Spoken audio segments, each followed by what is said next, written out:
సహోదరి సహోదరులారా, మీకు శుభవార్త. 2025 సంవత్సరంలో మొత్తం 365 అంశాలను మీతో పంచుకోబోతున్నాము. జనవరి 1వ తేదీ నుండి ప్రతిరోజు ఒక అంశము మరియు దానికి సంబంధించిన వాక్యమును పంచుకుంటాము. దయచేసి ఆ వాక్యములను వినండి, ధ్యానించండి మరియు ఆశీర్వదించబడండి. దయచేసి సబ్స్క్రైబ్ చేయండి మరియు మీ స్నేహితులతో పంచుకోండి. ధన్యవాదాలు.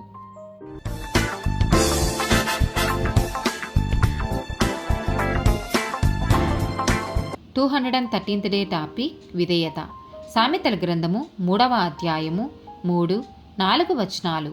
దయను సత్యమును ఎన్నడును నిన్ను విడిచిపోనీయకుము, వాటిని కంఠభూషణముగా ధరించుకొనుము, నీ హృదయమును పలక మీద వాటిని వ్రాసుకొనుము. అప్పుడు దేవుని దృష్టి యందును మానవుల దృష్టి యందును నీవు దయనుంది మంచివాడవని అనిపించుకొందువు. రూతు గ్రంథము 1వ అధ్యాయము 16-17 వచనాలు. అందుకు రూతు, నా వెంబడి రావద్దనియు నన్ను విడిచిపెట్టమనియు నన్ను బ్రతిమాలు కొనవద్దు. నీవు వెళ్ళు చోటికే నేను వచ్చెదను, నీవు నివసించు చోటనే నేను నివసించెదను. నీ జనమే నా జనము, నీ దేవుడే నా దేవుడు. నీవు మృతి పొందు చోటను నేను మృతి పొందెదను, అక్కడనే పాతిపెట్టబడెదను. మరణము తప్ప మరి ఏదైనను నిన్ను నన్ను ప్రత్యేకించిన ఎడల యెహోవా నాకు ఎంత కీడైనా చెయ్యునుగాక అనెను. కీర్తనల గ్రంథము 101వ అధ్యాయము 6వ వచనము. నా యొద్ద నివసించున్నట్లు దేశములో నమ్మకస్తులైన వారిని నేను కనిపెట్టుచున్నాను. నిర్దోష మార్గమందు నడచువారు నాకు పరిచారకులగుదురు. మత్తయి సువార్త 6వ అధ్యాయము 24వ వచనము. ఎవడను 2 యజమానులకు దాసుడుగా నుండనేరడు. అతడు ఒకని ద్వేషించి ఒకని ప్రేమించును, లేదా ఒకని పక్షముగా నుండి ఒకని తృణీకరించును. మీరు దేవునికిని శరికిని దాసులుగా నుండనేరరు. యాకోబు రాసిన పత్రిక 1వ అధ్యాయము 8వ వచనము. గనుక ప్రభువు వలన తనకేమైనను దొరుకునని తలంచుకొనరాదు. లూకాసు వార్త 16వ అధ్యాయము 10వ వచనము. మిక్కిలి కొంచెములో నమ్మకముగా ఉండువాడు ఎక్కువలోను నమ్మకముగా ఉండును, మిక్కిలి కొంచెములో అన్యాయముగా ఉండువాడు ఎక్కువలోను అన్యాయముగా ఉండును. 2వ రాజుల గ్రంథము 2వ అధ్యాయము 1-6 వచనాలు.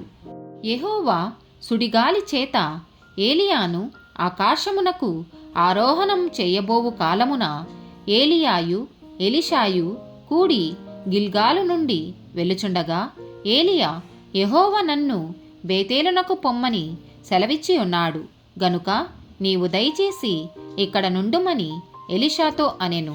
ఎలీషా, యెహోవా జీవము తోడు, నీ జీవము తోడు, నేను నిన్ను విడువనని చెప్పగా వారిద్దరును బేతేలునకు ప్రయాణము చేసిరి. బేతేలులో ఉన్న ప్రవక్తల శిష్యులు ఎలీషా యొద్దకు వచ్చి, నేడు యెహోవా నీ యొద్ద నుండి నీ గురువును పరమునకు తీసుకొని పోవునని నీ వెరుగుదువా అని ఎలీషాను అడుగగా అతడు, నేనెరుగుదునను, మీరు ఊరకుండుడనెను.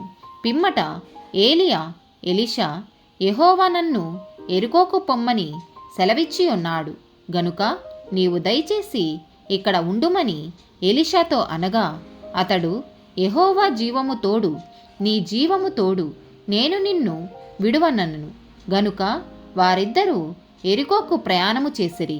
ఎరికోలో ఉన్న ప్రవక్తల శిష్యులు ఎలీషా యొద్దకు వచ్చి, నేడు యెహోవా నీ యొద్ద నుండి నీ గురువును పరమునకు తీసుకొని పోవునని నీ వెరుగుదువా అని ఎలీషాను అడుగగా అతడు, నేనెరుగుదును, మీర ఊరకుండుడ అనెను.